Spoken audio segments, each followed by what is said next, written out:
pre-existing conditions and personal injury claims. What you need to know.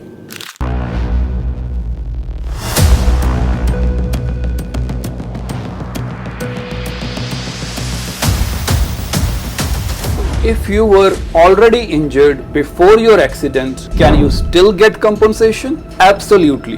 The key is proving how the accident made things worse. Here is what Alberta law says about pre-existing conditions and personal injury claims. What insurers will try.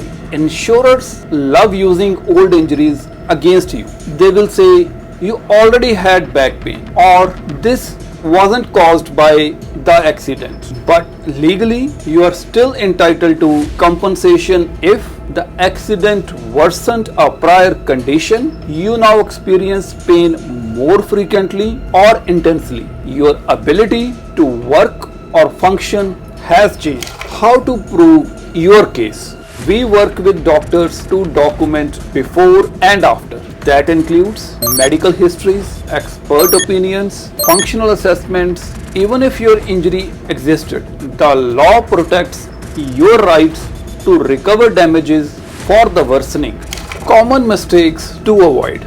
Do not hide old injuries. It can hurt your credibility. Instead, be honest and let your lawyer build a solid case around the facts.